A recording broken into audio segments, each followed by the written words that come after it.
Hey buddy, it's me again. Just wanted to say that I am joining these podcasts as always. Just thought I'd let you know that I'm calling you whilst I'm chilling out in the southern sun. What a beautiful summer. Would be a shame, wouldn't it, to have to spend your days and evenings doing comedy and working. That would really suck. Anyway, hope you're having a good time with Fringe. Just wanted to say have a good time with Carl Donnelly.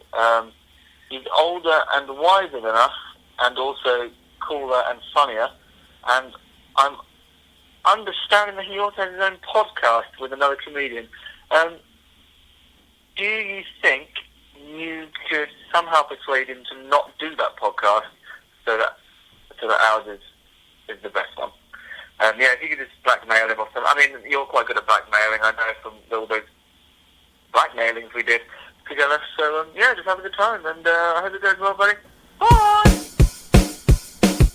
Welcome to Miffs. I'm Matt Huss. And I'm Dan Rhodes. Whether you know about Theseus or you're revising your syllabus, If you want tales with a bit of jest, or you just want to hear about incest. What? What? It's really interesting. Welcome to Miffs. Welcome to Miffs. Hello and welcome to Miss. This is episode 80, and I'm joined by my favourite vegan. It is Carl Donnelly. Hello. I hadn't decided what I was going to say for you there, but I thought favourite vegan. Works. It's not a stretch. I think it's good. You are my favourite vegan. Oh, thank you. And even me, you're better than I prefer you than myself. I think the final week of the fringe. Probably prefer other people to themselves. To be honest, I think we're quite notoriously self-hating. Yeah, especially last week of the festival. When we literally hate ourselves more than anything else. Absolutely, I love Edinburgh, but also I'm like, why am I here? Yeah, you have days that, I mean, I've done it for so many years. I love it, and I cope very well up here compared to what I used to. Yeah, but I think I deal with it about as well as anyone does. Yeah, and even I still have the odd day where I'm just like, what is the purpose of anything? It makes you just have I think I was telling you earlier on at this, we did a little vegan gig together earlier on. And we have a weird show today as well, but it was fun. But I was saying how I met I won't say her name, it's sort of probably a bit unfair on her, but a very, very, very good comedian who is having an amazing run. Her show's going great. You couldn't ask for a better festival. Yeah. And I saw her 2 days ago, and we just bumped into each other, and I could see she'd been crying. Oh my god! And I just sort of said to her, "Well, what's happened?" And she said nothing. And she said, "I've just woken up today, and I feel like I don't know what's happening. I just cannot stop crying." Yeah. She just hit that wall of tiredness. Yeah. It's that thing of, I think, a lot of comedians put themselves under too much scrutiny up here. For sure, yeah. And so that night, after seeing her, I was like, I sort of comforted her, said, "It's all right." I tried to sort of, make her laugh a bit. Yeah. And then that night, I was walking back, and because I was like, I've not had anything like that. I've coped like an absolute dream this year. And then I was walking back from a show, and the tattoo was just finishing up, so the fireworks started. Yeah. A little rainy drizzle started. It was nice and dark. It was really well lit. And I had my back to the fireworks, so I was walking up a hill, and I saw this flashing of fireworks. My headphones, I had it in. Spotify just started playing Our House by Crosby, Stills, Nash and Young, which is such a lovely but sad. It's not sad. It's upbeat, but it sounds sad. It has the melancholy to it. That came in, the fireworks, the rain, and I looked over, and there was a father and daughter who, she must have been about 6, and he had his hands on her shoulders, and they were both just staring up at the fireworks, smiling. And it just absolutely done me in. It was like this moment where all the emotion that I've probably repressed and I've coped just came over me, and I honestly stood in the street just watching this father and daughter just going like, oh my god, too much emotion for me. That's such a sweet moment as well. It was sweet, but it was a bit too much for the last week of the fringe. But I feel that, man. I absolutely I don't know, I woke up on Monday because I had the same thing. So there's another comedian who I work quite closely with her, but she was really upset and just exhausted, I think, by the fringe. And I was like being there for her, but then literally the next day I was like, oh god, I'm really into music. I love music. And there's albums I've listened to a lot up here and a lot in the last year, but I put it on now, this week, and it just like, oh fucking hell! Really, just you can't. I'm really careful normally. Like that song really came out of the blue, caught me off guard.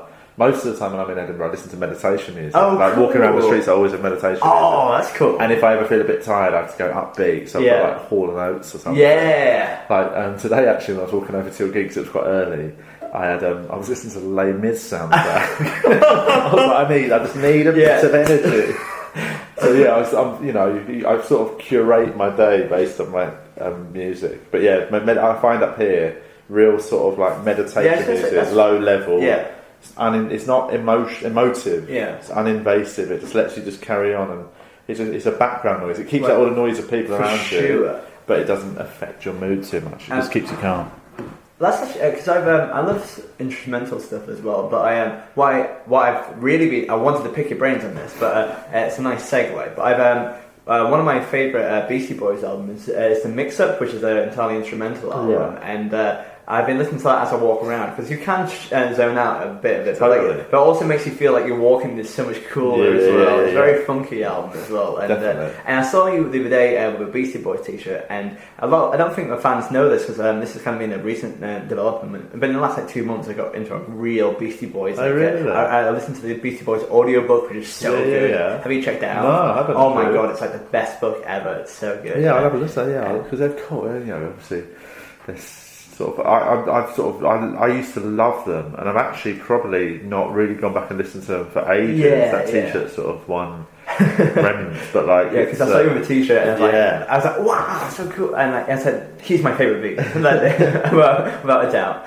But yeah, they are cool. But yeah, I don't know if they'd make the Edinburgh playlist for me. It's a bit too. I mean, I suppose instrumental definitely. Yeah, for sure. But instrumental's even risky. Like I really love like Brian Eno and people cool. like that. Yeah, like kind of like ethereal kind of. Max Richter, people like that. But up here, I've got a playlist. I think it's the same playlist that's got that bloody Our House on it. That's got some really nice meditative stuff. For some reason, I'm just throwing some crazy stuff on there that really catches me off guard. There's a Max Richter song that came on the other day, and it's so sort of daunting and like it makes everything feel like, oh god, the world's going to end. So that came on, I just had to quickly skip it forward. So yeah, it is funny how if you're just in the wrong mood, one piece of music can just speed it out. And also, like I use it to get ready for my show because it's quite long days for me, especially doing the early morning. Being the show starts at 10:30, and my show's at 7:10 as well. And I usually lose loads of energy by then, so I've been I have to get the right songs to build up that ready to perform because it's quite a full-on hour as well. So, but yeah, how's your show been going? Are you enjoying it? I'm loving it. I've had a really, really nice and easy month. Yeah, which sort of sounds rare. I think for what I mean is like,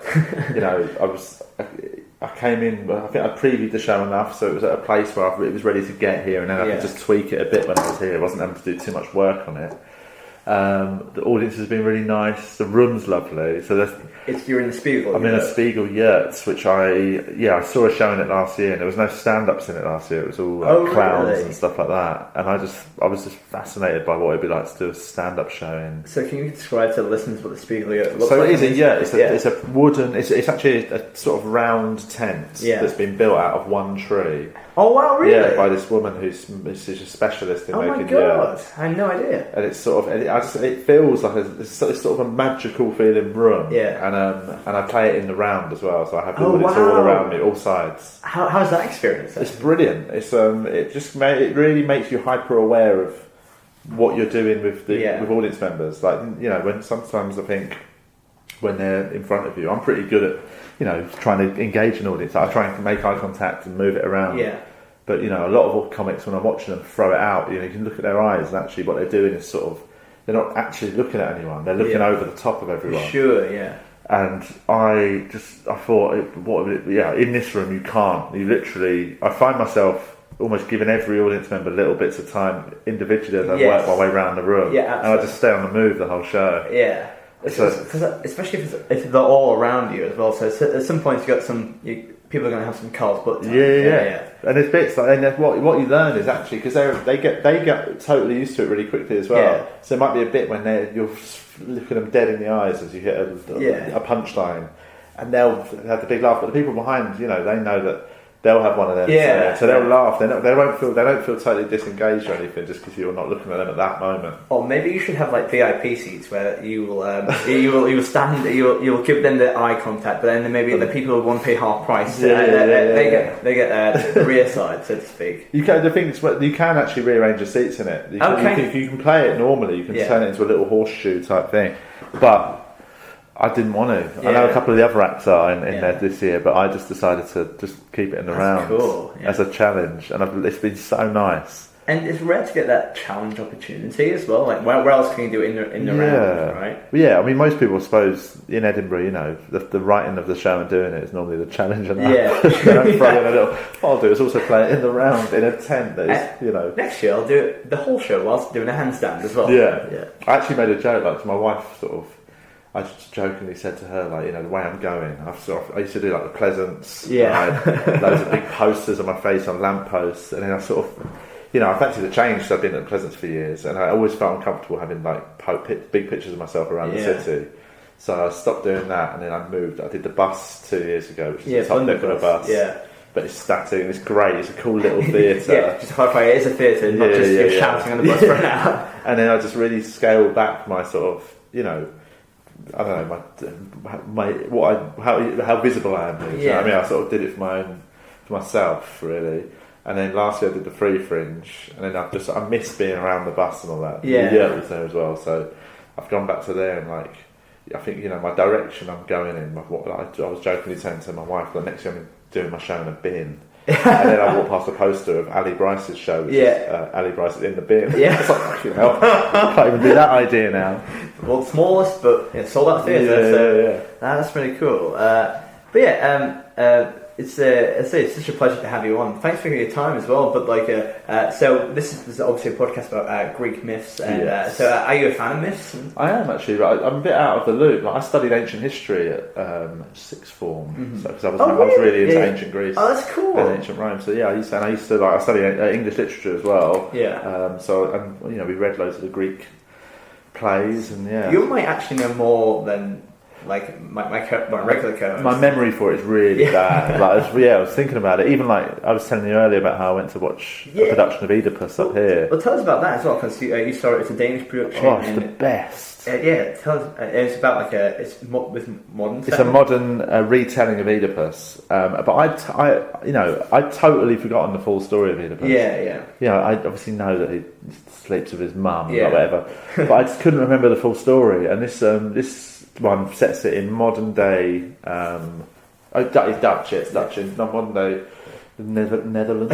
Holland. Do we still call it Holland? I think it's Netherlands, right? Yeah, it's the Netherlands, but I'm sure you. I don't know if you're allowed to say Netherlands. Have you got tulips over there? Is that tulips? I think it's plastic tulips. I know plastic tulips. So would you like one? No, it's funny that I was talking about Holland. I spotted some tulips. Oh, I see. Sorry, I thought you got very distracted there. No. Quite tense. But so it's a Dutch production, and it was subtitled, really well subtitled. Like, they had 3 different screens that were always visible wherever you're looking on stage, and it was just set on an election night as like a sort of an exciting, up and coming, slightly populist politician, and it just unfolds against. There's a clock in the background when they're counting down to the election results, and you very quickly become aware that it's also counting down to the story, obviously, unfolding. But I like that kind of that visible deadline. Not just for everything to happen. It's like I guess it's like the nuclear clock as well. It's midnight and all that stuff. So it's really a really good thing. I might do that during my show. Like next year, there'll be like there's that thing in stand-up hours at the 40-minute mark. It gets a bit sad. What I'm going to do is have a countdown to the sad bit. You know what I mean? This is gold, and I'm going to do it in the round as well. So in a bit as well. Add more challenges. It was quite. It's interesting having that clock. Like, you could tell. I know at one point I sort of started to need the toilet a little bit. Yeah. And I could just tell. I was like, it's fine. I've got 40 minutes. I don't need to go bad enough that it's going to be problematic. Yeah. I've only got 40 minutes. So actually, it took the stress of like, how long is this play going to be? Yeah, exactly. And the clock finished. The horrific end happens, and then there was the sort of final scene after that, which was really lovely. And then it was great. It was just like, it was such a brilliant production. which I imagine will come to London. Yeah, and elsewhere. Yeah, come and see it, guys. Where we'll try and get sponsorship on them. So that'll be good.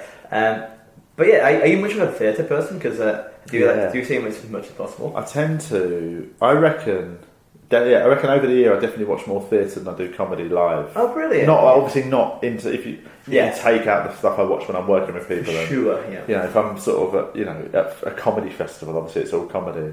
But in terms of like the rest of the year, when I'm at home in London, very, very rarely will I buy a ticket and go out and watch comedy. Yeah, because I see it all the time. Exactly. So I tend to go and watch way more theatre, and my wife's an actor as well. So cool.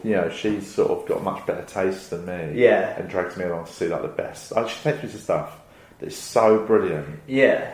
And she's always got a sort of ear to the ground of what's good and what's not. And also when you're part of that world, you can because I remember doing theatre as part of my university degree as well. I did classics and drama, and one of the modules was theatre and journalism, which is basically learning how to be a reviewer. But it was actually better than that because you learned the modern what was happening right there, right now, and it got you to know what's happening. I went to see stuff at the Donnelly warehouse and stuff like that. Yeah, cool. Wow, there's this kind of palpable theatre as well. Well, that's it. I think a lot of people, especially I grew up, in a working class environment. Yeah. And most of my mates would laugh. They laugh at me for going to theatre. You know what I mean? 'Cause it's not their world. Yeah. But I think that's because everyone's got bad misconceptions about the theatre. They think it's all big bloody crap musicals. Big West End old Victorian theatre. Or Romeo and Juliet. Or starting it will cost you, and they're like it will cost you £50 a ticket and stuff. But it's just not true at all. There's so many cool little theatres in London all around the place.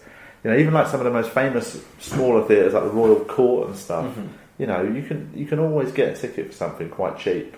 There's always matinees, there's always little ticket deals. There's if you go out and see the sort of slightly more cult, fringy plays, you'll see some of the best stuff in the world. Well, I think this is actually quite a good segue because I think we should go into the myth now. But I also I'll start off. I'll tell you at the start of the next link. I'll tell you an anecdote about the next thing we're going to be talking about because we're going to be doing Greek comedies because we've done a lot of the myths, but we're moving on to doing plays like by Aristophanes and stuff like that. Last week we did a Roman play called Pseudolus by Plautus, but we're going to go back to Aristophanes. But we're going to have a quick jingle.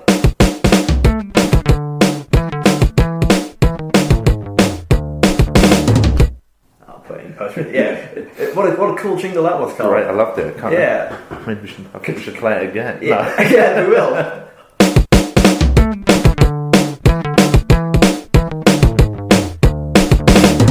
Wow, even better. I love it. I can't get enough of it. Do you want to maybe you should repeat it now. Maybe you should just. I don't think I'll do it justice.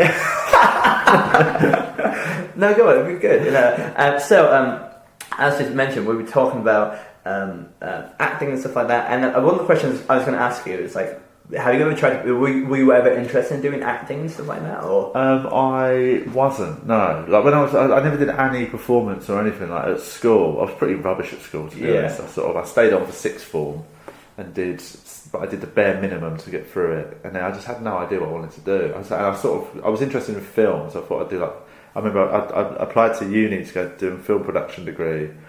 And then I got in by clearing, so I didn't show up to one of my A-levels. Yeah. And then I just dropped out of uni after 1 month of being there. I just hated it. I thought it was rubbish. So I then just sort of bummed around, not really knowing what I wanted to do. And I'd never ever dreamed of any sort of performance. Yeah. And it wasn't until I was 21 that I went to a stand-up club, saw stand-up and was like, that's what I want to do. Yeah. And that was the start of stand-up. And then I then sort of it would have been probably I've only in recent years even had the self-confidence to do auditions. I've auditioned for a few things, and I think because I've got so much respect for actors, that I think it often slightly irks me when I see a comedian in a role that an actor would do much better. Yeah, for sure. I'm not saying I've seen some actors and comedians. There's a lot of crossover, but when you see a role that an actor in, say, a sitcom or something, and it's a comedian who's not an actor, and they've just been put in it because they're quite a funny, well-known comedian, and you're watching them and you're like, you are ruining what could be a really good role. Yeah. So I've always been very hesitant to get involved, but I've done a couple of little sort of acting workshops just out of curiosity. Yeah. I did one that a comedian and actor called Joe Romero ran, and it was really good. It was Meisner, which is a type of acting training. Yes, yeah. And I just did it out of curiosity. A mate of mine was doing it, and I loved it. I think it's a confidence thing. I've always lacked the self-confidence to commit to something like that, where you've got to just slightly be willing to embarrass yourself and let your guard down. Yeah. And so I did that. I also did a clown workshop, which I found so helpful with like comedy as well. That thing of, I think a lot of comedians sort of often we can be quite sort of, we act like we're the fool, but actually we're very sort of self-conscious and we want we actually don't like being idiots. Yeah. Whereas clowning is all about that. Clowning is all about the audience. Everything you do on stage is only for the audience's enjoyment. And I think a lot of comedians, we're sort of quite egotistical and thinking, no, actually, this is mine. I want them to love me. I'm doing this for them. And we think we're doing it for them, but actually a lot of us are doing it for us. There's a lot of So the reason that's an awesome answer. Thank you so much for that. So what we're going to be doing today is a play called Wasps, and Wasps was a play by Aristophanes. Do you know? I think I might have read it when I was 16 years old. Oh, brilliant! Yeah. Well, hopefully you might know a bit about it, because it's quite a weird one. To be honest, I wasn't sure about doing it, but I thought I'd give it a go with you because it's but. In this play, in my first year at uni, I really wanted to be an actor quite badly. This is before I started doing stand-up as well. But I thought I had some comedy chops as well. So but then again, I thought I was a better actor than what I was, and I didn't rarely get any roles. But I did get a role for this, and I played a slave called Xanthias. And I want you to think, whilst I'm reading out this play, how well do you think I would have done, and maybe and what kind of vibe I would have given off as well. This is like a casting. Then. Yeah, I'm a casting director. Yeah, I'm going to get into the role of casting. director. Please put on a flat cap and really judge all my decisions. I'll be reading it out as well. So if you like the timbre of my voice as well, and also actually at the end of it. Not even thinking about this play, you have to tell me what you would cast me as at the end. Okay. Like Matt, you'd be a good an extra or something like that. So this is like Casting Couch podcast version. Yeah. Okay, so here's Myths by Aristophanes. This is back during the Peloponnesian War, and I think a little bit of context. There's this whole play is about a guy called Cleon, who's a politician, and Aristophanes doesn't like him, but the whole... Is it Cleon from the Oedipus story? And that's actually Creon. Creon, sorry, I was just thinking... And funnily enough, I did play Creon in my A-levels. And I also had to play a servant as well, because I wanted to be Oedipus, but no, that went to a boy called Ben, who is now an actor. So, not jealous or anything, but could have nailed it.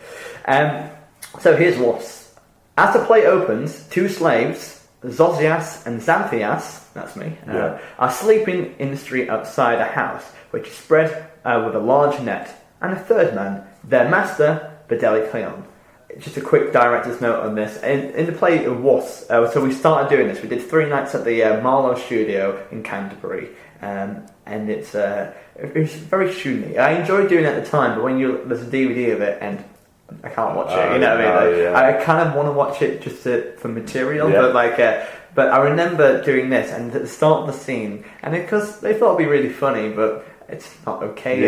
What happens is that we're sleeping on the floor, and my character is trying to stimulate some kind of sex with this guy, but he's definitely not into it, and that's comedy back in. Oh god, so that was the direction.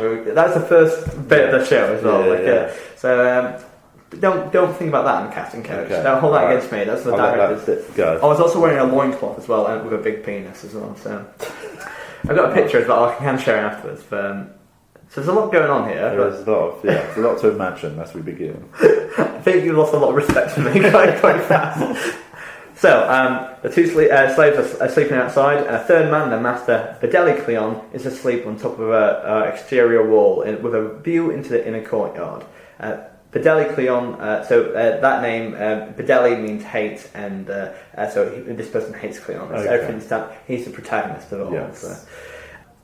The slaves wake and reveal that they are keeping guard over a monster But the monster is the master's father, who has an unusual disease.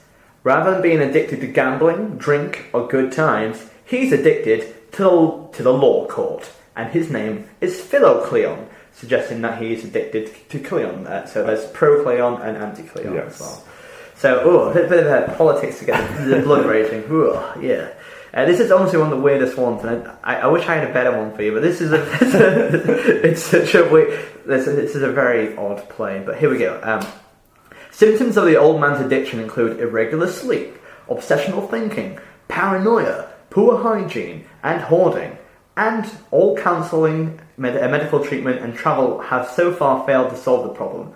And so that his son has resorted to turning his house into a prison to keep the old man away from the law courts. So basically, this man's so addicted to law and the courts that his sons had to stop him from leaving. Yes. Have you ever been addicted to the law courts? I've not been addicted to the law courts at all. I was actually the opposite in my youth. I was very much a casual criminal. Oh, were you actually? Yeah, I was a right little shoplifter and druggie, and my teens were quite raucous. Oh, what's the most raucous thing you did as a teenager? Oh, I mean, I wouldn't even know. Proper vandalism. Oh, actually? Stuff that we feel. Yeah, I've got stuff in my teens I'm incredibly guilty about. Oh man. Yeah, my friend once pushed a wheelie bin down a hill, and it's just absolutely wiped out a car at the bottom. Oh my god. Yeah, it was horrible. We were proper tearaways. We were rough, but then I sort of just grew out of it. Luckily, I grew out of it by probably late teen. I think I had a sort of maybe 18, 19, I started realising the error of my ways. Oh wow! I was just acting out, my parents aren't the most disciplinarian types. They're just mad old Irish people. Didn't really sort of have any hands-on parenting skills. So they just let me and my brother run riot. So I just sort of had to get it out of my system before I became a better person. But I think once you learn to do it, if you made this decision yourself, that's such a more powerful thing. Definitely, yeah. I'd rather have gone, to the point of realising that I was being a dick. Yeah. Than some people never realise that and just keep being dicks. Yeah. And especially when people stay at home, they also keep that. When you go home, you see people who've always lived there and they haven't gone to they've grown or moved away. They're still that 18-year-old. Okay, mate. Yeah. Definitely. So my law court experience was big on the other side. I never actually got busted. I got chased by the police a few times. Got caught once. Oh really? Oh my god! Enough they let me go actually, which was nice. Oh, that's nice. But I had other friends. I've got one friend who ended up in prison. I had more than one friend, but one friend in particular ended up for quite a long time in prison for drug offences. Oh wow! Yeah. Well, so you would have been the subject of the courts as opposed to. Are you a fan of documentaries about Law and Order and that kind of thing? I'm not massive. I mean, I've sort of, I've done the whole thing of listening to Serial and that sort of stuff. Yeah. But I'm sort of now, I'm over it. I'm a bit more now concerned that we've started to. It's kind of fetishize crime. So, let's go back into it. So, despite the vigilance of the slaves, Philocleon surprises them all by emerging from the chimney, disguised as smoke. Of course. So this is Greek theatre at its finest. Donnelly manages to push him back inside, and other attempts at escape are also foiled. As the household settles down to some more sleep, the chorus of old decrepit jurors arrive. When they learn that their old comrade is imprisoned, they leap to his defence, swarming around Donnelly and his slaves like wasps. So they kind of start rubbing their bottoms towards him as well. There we go. Yeah, does this all bring memories back? Sort of, yeah. Yeah. It's very, very loosely termed wasps. I know, yeah. A lot of them are, aren't they? Yeah. Well, there's one frogs. We did frogs with Archie Maddox. Oh, well. cool. And then I did the whole and it's like, is that how frogs sound? Yeah. It was a different time back then. So it's if anything does come to mind, just bring it. So at the end of this fray, Philocleon is still barely in his son's custody, and both sides are willing to settle the issue peacefully through debate. Whoa! Classic Greeks. Yeah, this is love a debate, didn't they? They love a good debate, and this is this is the most tame comedy in the world. It's like usually we've had torture scenes, we've had like people going to the underworld, and this one's like, we're going to talk this way out of it. So father and son then debate the matter, and Philocleon describes how he enjoys the flattering attentions of the rich and powerful men who appeal to him for a favourable verdict, as well as the freedom to interpret the law as he pleases, since his decisions are never subjected to review. That's pretty. So basically, he loves to be corrupted. Funny. It's a weird father-son relationship. So I think so. They're kind of doing like a mock court kind of thing at the moment. He also Philocleon loves his jurors' pay and gives them independence and authority within his own household. Donnelly responds by arguing that the jurors are in fact subject to the demands of petty officials, and anyway get paid less than they deserve because most of the revenues from the empire go to private treasuries of politicians like Cleon. Whoa, got some satire here. Whoa, dropping it there like it's hot. Oh, I've got some truth bombs there for you, Carl. It's a very, it's very loosely comedy. This feels like bad satire. Not even bad satire, but it really, it's not the most subtle of satire. No, it's not, is it? It's they're really hammering it home. They've got a theme and they've really ran home. It's kind of like doing Trump the musical. Yeah. Okay. If that makes you feel better, okay. This argument, which wins over the chorus, and to make the transition easier for his father, Donnelly offers to turn the house into a courtroom and to pay him a juror's fee to judge domestic disputes. So they've agreed to kind of meet halfway. So they're going to do. He's going to be a juror. Because he loves the law courts, he can have his law court in his house. Is that what he's saying? And he's going to judge like household issues as well. Right. So he's not going to the courts, but he just has to be under house arrest. Yeah, house arrest, but as a judge as well. It's very strange. It's starting to get weirder. I don't remember this part at all. This bit's particularly weird. So the first case, you've listened to Serial, you've seen a lot of the law courts in action. The first case is very similar to this. The first case is a dispute between household dogs, with one dog who looks like Cleon, it's more satire, and accusing the other dog, who looks like Lakey's, who I imagine another politician, of stealing cheese and not sharing it. Whoa. God. Yeah. I didn't know Greek courts covered dog matters, to be honest. This feels like it's... he's been given... you can sort out, you can have your own law court, but it won't be dealing with many high-profile cases. There's a lot of corruption. There's not that many cases. So we have to do dog matters. Dog beefs. Or dog cheeses, so to speak. Does it say what the result of that case? Well, we're about to find. It's there's a whole podcast in this episode as well. It's really top-notch stuff. So here we go. So Donnelly says a few words on behalf of the household implements, which are witnesses to the defence, and brings on the accused dog's puppies to soften the heart of the old juror. Fucking hell. I think I remember a cheese man came on to testify and stuff. Cool. And the old puppies are like, oh no, don't compete with my dad. He's only 7 years old in dog years. So although Philocleon is not fooled by these devices, he is easily tricked by his son into putting his vote into the urn for the acquittal, and shocked that the old juror is taken off to prepare some entertainment later that night. So he votes for acquittal for the dog who. So I suppose he has a light heart in that way. But okay, or he fell for the ruse of the puppies. Yeah, I think so. You could say he might just be easily swayed. Yeah. He's because he's kind of old, bitter man as well, but he turns out to be quite a soft man. But also, I'm not sure if it says it now or later, but Philocleon's quite a grim man. I remember him saying I really want a daughter so she could bathe me and pass money from her mouth to my mouth and stuff like that. Yeah, it's grim, isn't it? Yeah. Strange and fetish stuff. It's almost worse than fetishizing documentaries. What a segue and a half! What a callback! Almost. You almost smashed it, mate. So, 5-star callback. Please see my show.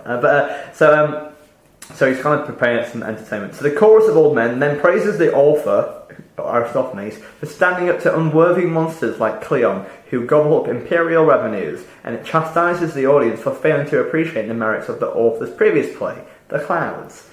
So Aristophanes really sticking it to the critics in his own play, isn't it? It's like he's very much blaming the audience in that one. Yeah, I mean, yeah, I'm not against blaming the audience if they are fully. I'm not a believer that we've all played gigs where the audience are unplayable. For example, this morning. So. Yeah, I mean, that wasn't the issue of gigs, but but 99% of the time, you'd say you've got to accept that you've had more to.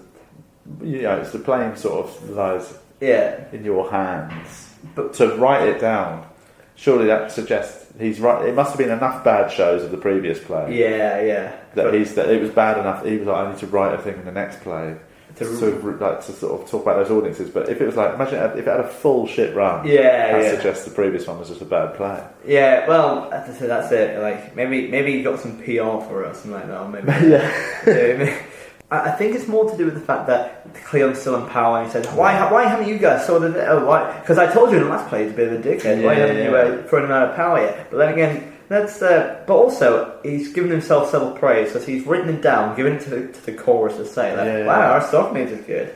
But that's the height of egotism, isn't it? Yeah, and also he feels like his part is done. Yeah. It's that other people haven't done their part. It's like, you've only just written a play about it, mate. You didn't go out and, lead a revolution. Yeah, definitely. He's That's like, us doing jokes about veganism and then getting angry that abattoirs are still open. Yeah, absolutely. Did a joke about it. Why are they still open? The world should have sorted out why everyone should be vegan now. I don't get it. I did a whole hour about it. Yeah, I've done a comedy show. Apparently a comedy show doesn't matter. Yeah. It hasn't changed the world. Yeah. What's going on?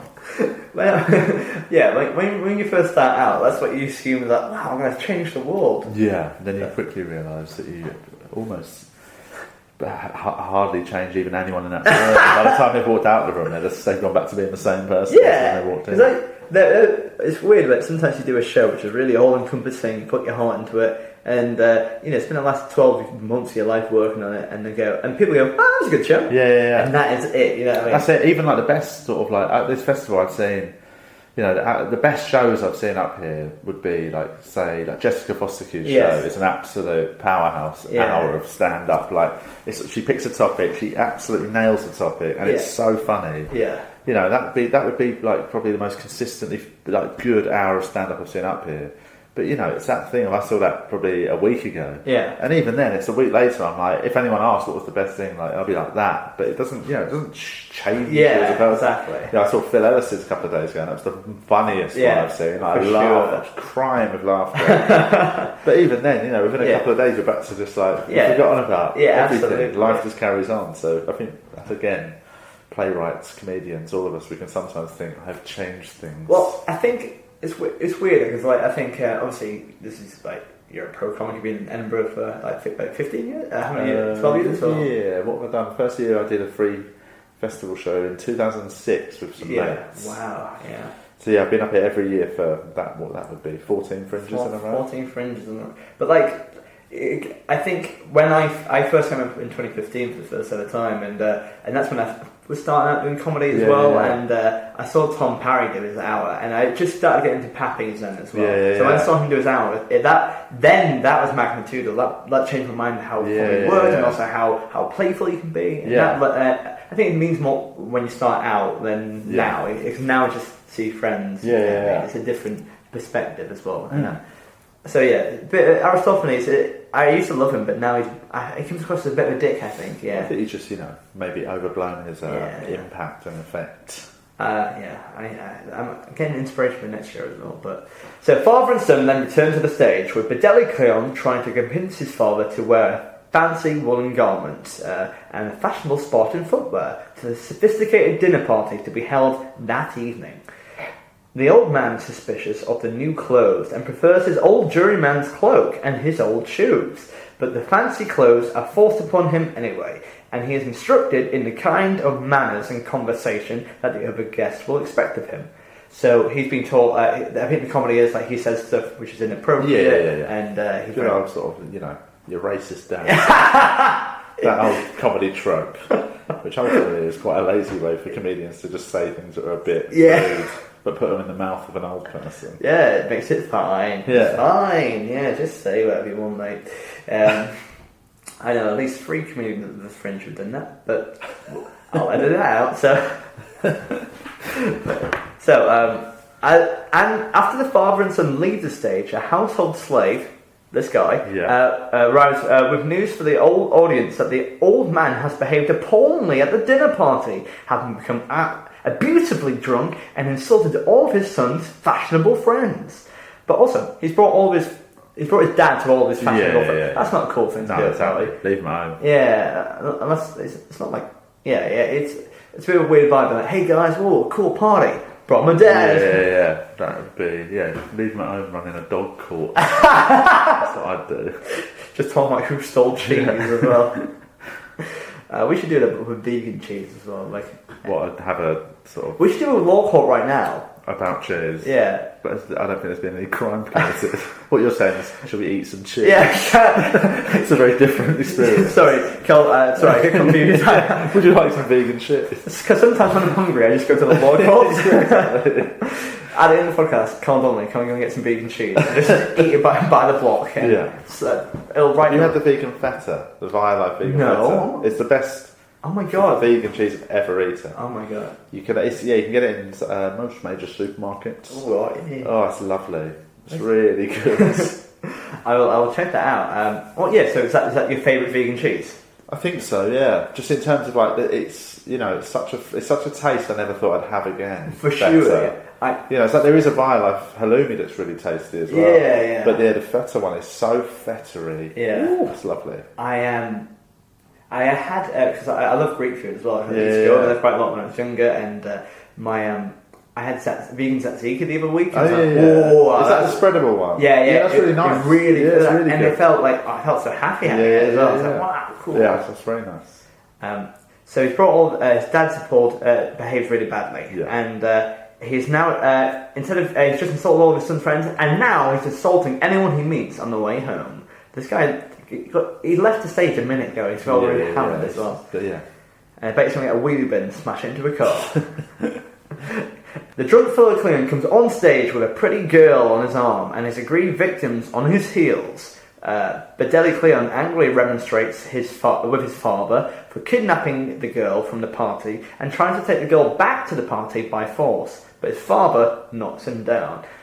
Okay, some very problematic behaviour here. So he's annoyed a lot of the town. Yeah. He's stolen the girl, and his dad's just knocked out his son as well. Yeah. It's really gone to shit, hasn't it? It's like Christmas at my house. And here's the final paragraph. How do you think it's going to end? It's it's been quite fast and loose, hasn't it? Yeah, it has. I mean, but it's that thing. One thing you know about sort of Greek stories, they can either end horrifically, or they can just, for some reason, just end up fine. Yeah. Out of the blue, it'll all go, and then they agreed to just carry on as normal. And you're like, how did that happen after all this? Why did we go through all that? Yeah. As others arrive with grievances against fellow Cleon, demanding compensation and threatening legal action, he makes an ironic attempt to talk his way out of trouble like a sophisticated man of the world. But it only serves to inflame the situation further, and finally his alarmed son drags him away. The chorus sings briefly about how difficult it is for men to change their habits, and commends the son for filial devotion, and after which the entire cast returns to the stage for some spirited dancing by fellow Cleon in a contest with the sons of the playwright Carcinus. So they sort of just go, well, you can't change your behaviour, you just got to sort of accept your dad for who he is and keep him out of harm's way. Yeah, kind of. It's a bit of a loose moral at the end. I mean, it is, yeah. It's sort of like, your dad's a dickhead, but you've dealt with it very well. Yeah. So, congrats. Let's have a dance. Now dance! That's a classic Greek story end. It makes almost zero sense, and actually isn't about as big a sort of thing that it makes out. The whole way you think, it's going to be some amazing... ultimately, this was what we were talking about. Yeah. And actually, at the end, it's like, I really oversold that to myself. I also love the ability of... Aristophanes, how do you finish this show? How do you finish this show Just put someone dancing at the end. Yeah, just get on stage, have a dance. Yeah. Hide the fact that I've not written an ending. Yeah. It's a classic sort of... Equivalent put a song at the end. Yeah, or whacking a bit of pathos at the end of an hour of straight stand-up. Yeah, pretend it's about something big. It's that oldest trick in the book, you know what I mean? It's almost like he's done the opposite. It feels like it's always going to be... There's going to be some pathos, real pathos, and it's going to be some real payoff. And at the end, he's just gone, no, it wasn't any of that, actually. Yeah. This is actually just sort of... It's almost like an episode of EastEnders where there's a family drama and then they just play the music. It very much fizzled out. It didn't really go anywhere. Yeah, it does. Really fizzles out. But anyway, let's go for another jingle. As you love them, let's go for another one. Let's rank this. Jingle.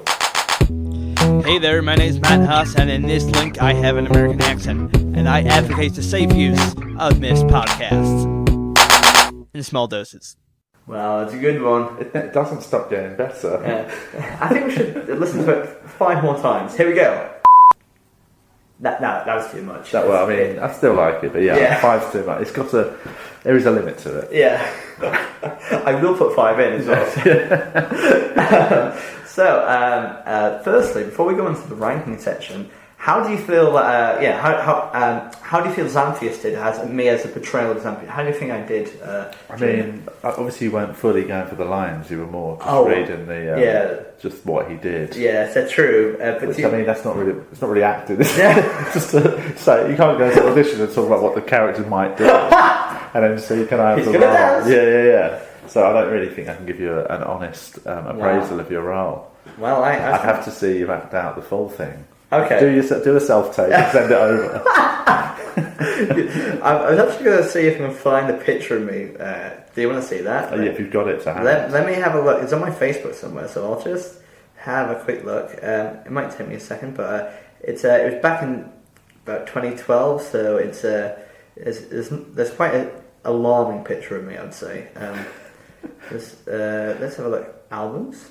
Here we go. Just for it. It's called Loincloth Memorabilia.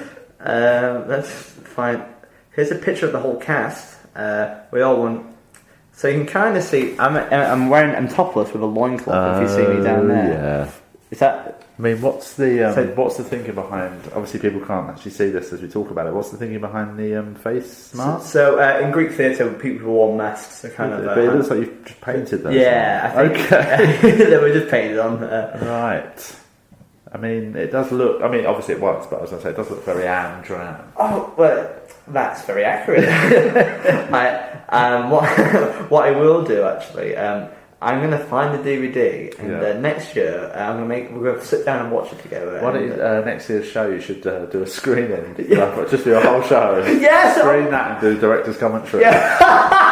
I will actually do that as well, because I have no idea what I'm doing next year. Actually, this morning I said to you, I think an idea I want to do is I want to do a different show every day. So I want one day to be like a TED talk. One day I'm going to do a karaoke. Yeah. I think I'll do a screening one as well. That'd be quite good. I came up because I've been doing this silly late show up here. I've done 2 of them. I'm doing a 3rd one tomorrow.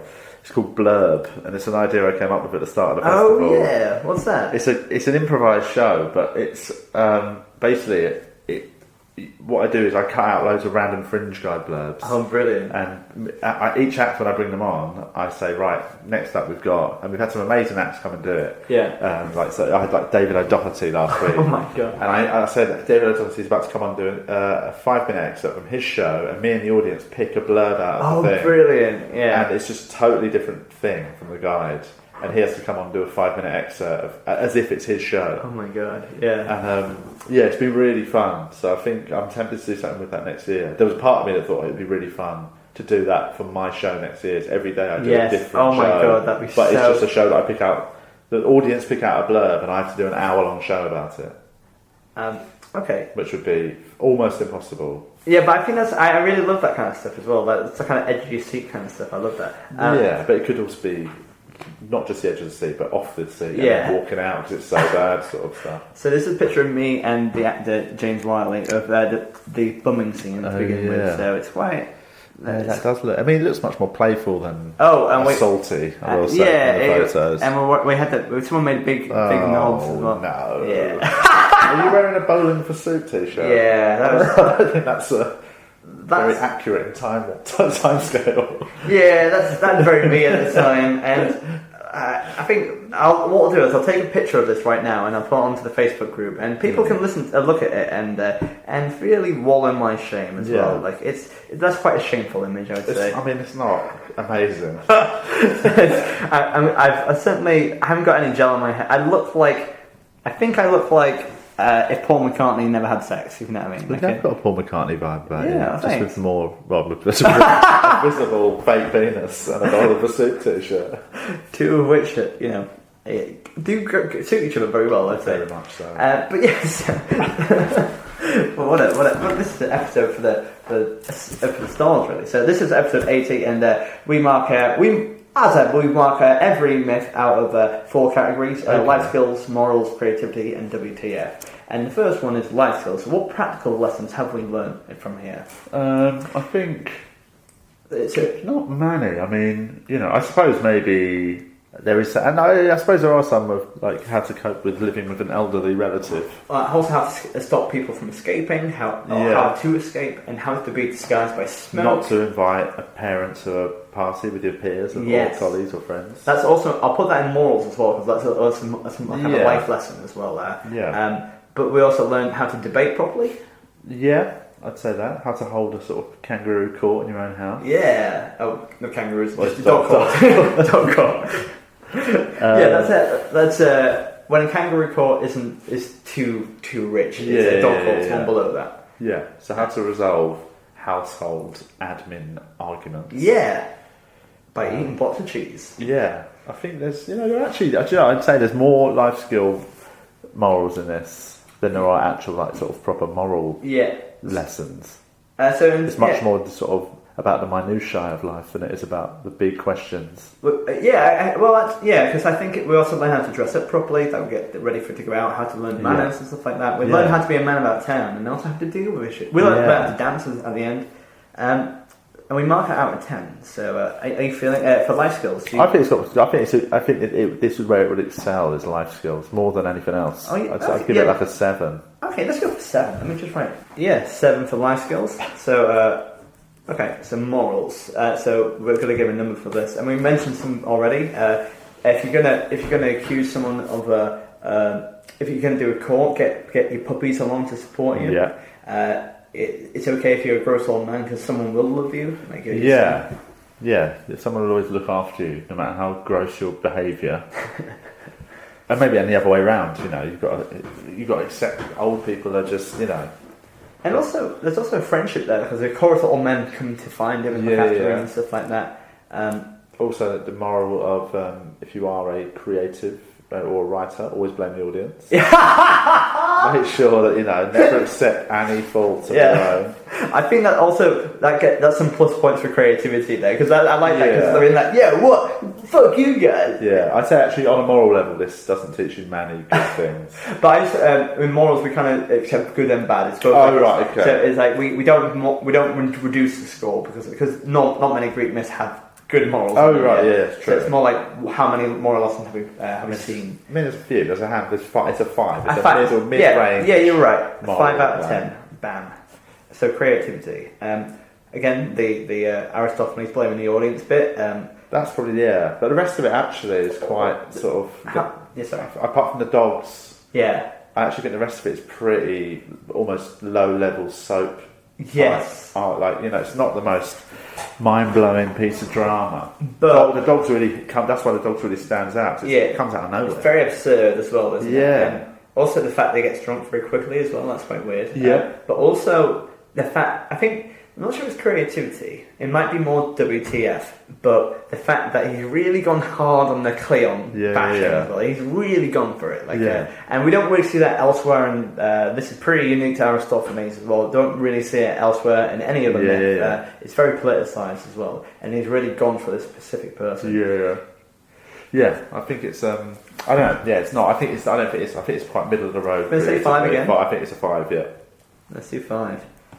And WTF? What's the fucked up things in this play? Because I think there's a few. There's a sort of there's some problematic issues. Let's talk me through. Well, there's the lady at the end. Yes, for sure. Yeah, that's. You've got to say that's not on. Let's say that kidnapping women. It's no. And then just trying to dance your way out of it. Yeah. It's not going to work on any level. Yeah. And also, like, we're again, like, having slaves sleeping outside, trying to keep an old man imprisoned as well. Yeah. There are sort of... Also trying to be disguised as smoke as well. That's a weird thing to do. Quite absurd. It is. It's absurd, but I don't think it's not problematic. Yeah, it's not. It doesn't have. It's just more like, oh, that's a weird thing. I mean, that and the dogs then have to be thrown. They've got to be thrown. Dogs are high. Dogs for me are the main standout of this whole play. That was the moment it really just sort of went from quite a boring family drama to one of the strangest stories. I'm glad I picked this one for you today, and I guess there's been there's a lot of fighting and dancing and the dance. Yeah, I mean the dance has got to go in. You've got to get a point for dancing at the end. I'm gonna go in hot here. Yeah, I'm gonna say either a 7 or an 8. Yeah, I think I'd go. I was leaning on a 7, but I would stretch to an 8 if you're keen on that. Yeah, let's do it. Yeah. All right. So we have 7 plus 5 plus 5 plus 8, which is that 25? Yeah. I'm really bad at maths. 25. There we go. That's so where's that? What was on 26? Oh well, so we don't have the full listings here.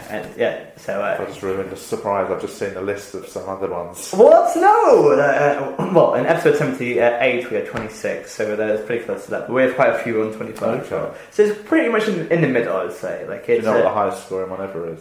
From the top of my head, like something like Hercules is like 32. There's not the highest one. I think we had one about 33, which I can't remember from. I think it was episode 49. Yeah.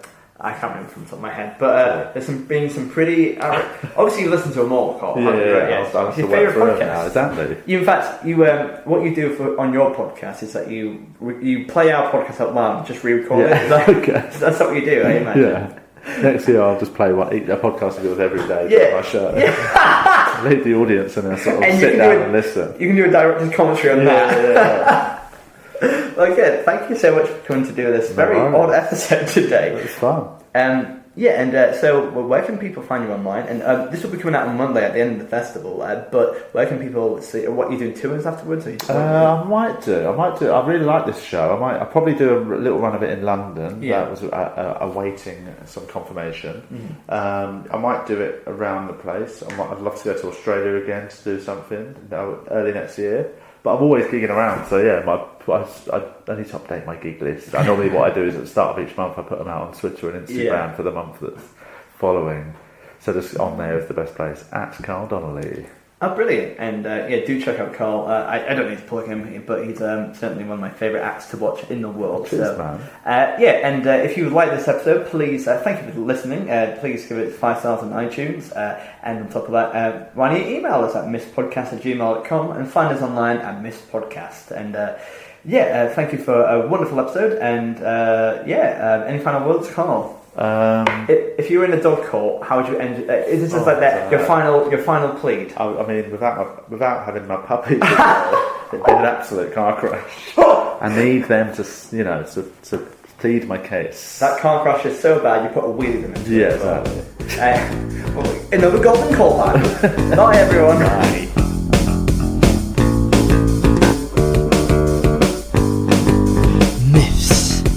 Miffs.